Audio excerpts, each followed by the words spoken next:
7 राज्यों में हुए उपचुनाव में भाजपा की करारी हार को लेकर राहुल गांधी का बयान सामने आया है। उन्होंने सोशल मीडिया प्लेटफॉर्म एक्स पर एक ट्वीट किया दोस्तों और लिखा कि 7 राज्यों में हुए उपचुनाव के नतीजों ने स्पष्ट कर दिया है कि भाजपा द्वारा बुना गया भय और भ्रम का जाल टूट चुका है। किसान, नौजवान, मजदूर, व्यापारी और नौकरी पेशा समेत हर वर्ग तानाशाही का समूल नाश कर न्याय का राज्य स्थापित करना चाहता है। अपने जीवन की बेहतरी और संविधान की रक्षा के लिए जनता अब पूरी तरह से इंडिया के साथ खड़ी है। जय हिंद, जय संविधान। दोस्तों, जनता ने भाजपा को एक बार फिर से चिताया है और इंडिया गठबंधन को सराहा है। दोस्तों, 10 जुलाई को देश के 7 राज्यों की 13 विधानसभा सीटों पर हुए उपचुनाव के नतीजे आज आ गए हैं और इस उपचुनाव में इंडिया का जलवा दिख गया है। दोस्तों, लोकसभा चुनाव के बाद हुए इस पहले चुनाव ने एनडीए को सिर्फ 2 सीटों पर समेटकर बहुत कुछ साफ कर दिया है। जनता ने धर्म के नाम पर राजनीति करने वाली भाजपा अयोध्या, चित्रकूट और रामेश्वरम के बाद अब बद्रीनाथ से भी हार गई है। यह हार इंडिया की जीत के साथ साथ बीजेपी के लिए एक और सबक भी है। दोस्तों, बंगाल में भी टीएमसी ने बीजेपी से 3 सीटें छीन ली है। भाजपा को इस चुनाव में जहां 2 सीटों का नुकसान हुआ तो वहीं कांग्रेस को 2 का फायदा। आइए आपको विस्तार से बताती हूँ दोस्तों कि इस उपचुनाव में कहां-कहां इंडिया गठबंधन की बल्ले बल्ले हुई है। आदाब, नमस्कार, मेरा नाम है मिसबा खान और आप मुझे द पिलर पर देख रहे हैं। दोस्तों, जिन 7 राज्यों में मतदान हुआ था उनमें बिहार, पश्चिम बंगाल, तमिलनाडु, मध्य प्रदेश, उत्तराखंड, पंजाब और हिमाचल प्रदेश शामिल है।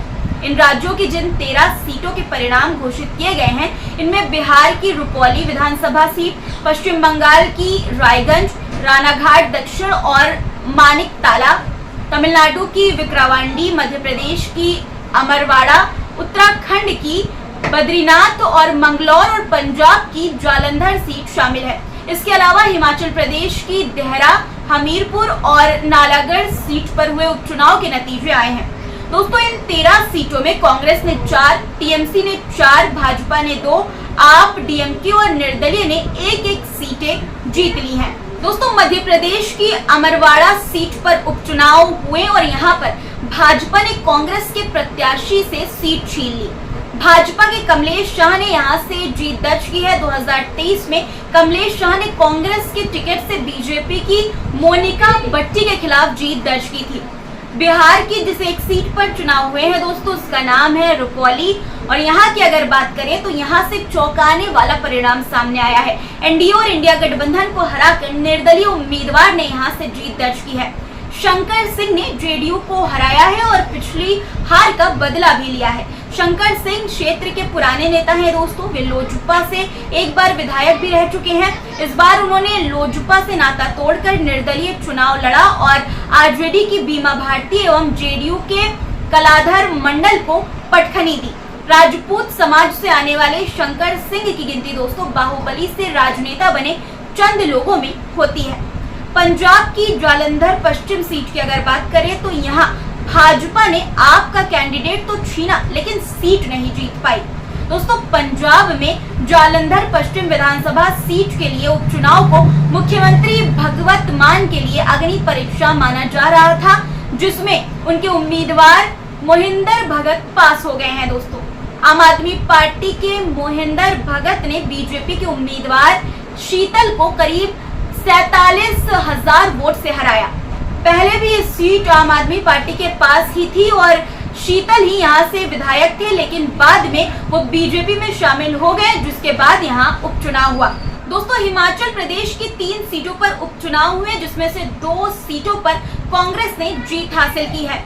भाजपा के गढ़ कांगड़ा की देहरा सीट पर दोस्तों सीएम सुक्खू की पत्नी जीत गई हैं।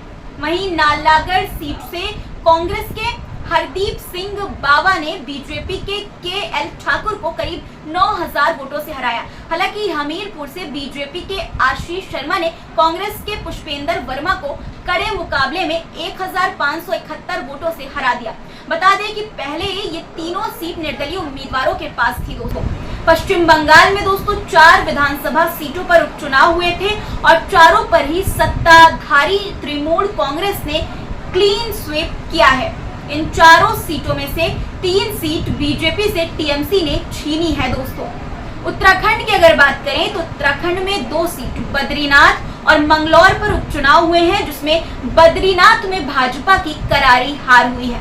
कांग्रेस ने दोस्तों बसपा से मंगलौर सीट छीनी है। बद्रीनाथ से कांग्रेस के लखपत सिंह बुटोला ने भाजपा के राजेंद्र सिंह भंडारी को मात दी है। बता दें आपको कि 2022 में कांग्रेस के टिकट से राजेंद्र सिंह भंडारी ने ही जीत दर्ज की थी।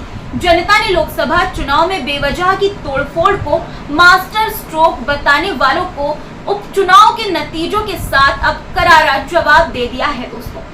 तमिलनाडु की विक्रवांडी सीट पर सत्ताधारी डीएमके ने जीत हासिल की है। यह सीट पहले भी डीएमके के पास ही थी दोस्तों फायदों और नुकसान की अगर बात करें तो 13 सीटों में से भाजपा के पास 3 सीटें थी, कांग्रेस के पास 2, टीएमसी के पास 1, जेडीयू के पास 1, आप के पास 1, डीएमके के पास भी 1, बीएसपी की बात करें तो दोस्तों उसके पास भी 1 और निर्दलीय के पास 3 सीटें थी। इस उपचुनाव में भाजपा 2, कांग्रेस 4, टीएमसी 4, जेडीयू 0, आप 1, डीएमके 1, बीएसपी 0 और निर्दलीय को 1 सीट मिली है दोस्तों। यानी कि भाजपा को 1 और उसकी सहयोगी जेडीयू को भी 1 सीट का नुकसान हुआ है। कांग्रेस को 2 और टीएमसी को 3 सीटों का फायदा हुआ है। हिमाचल में भाजपा में शामिल हुए 3 में से 1 निर्दलीय ही चुनाव जीत पाए, 2 हार गए। पंजाब में भी आप से आए कैंडिडेट चुनाव हार गए दोस्तों। इन परिणामों से साफ हो गया है कि हिमाचल में सुक्खू की साख मजबूत हो गई है। बंगाल में दीदी का मैजिक चला है। जनता ने पार्टी बदलने वाले नेता को नकारा है। पहाड़ी राज्यों में कांग्रेस ने कमाल किया है। कुल मिलाकर दोस्तों उपचुनाव में इंडिया गठबंधन ने अपना दबदबा बना लिया है। 13 में से 10 सीटें इंडिया गठबंधन के खाते में आई है, जबकि 2 सीटें बीजेपी तो 1 सीट ही निर्दलीय के खाते में गई है। अब इन परिणामों पर आपकी क्या राय है, आप कैसे देखते हैं, इसे कमेंट में अपनी राय जरूर बताइएगा। और चैनल को अगर अभी तक आपने सब्सक्राइब नहीं किया है दोस्तों तो जरूर से कर लीजिए। फिर मुलाकात होगी आपसे कुछ नए मुद्दों के साथ। तब तक के लिए अपना रखिए ख्याल और मुझे दीजिए इजाजत।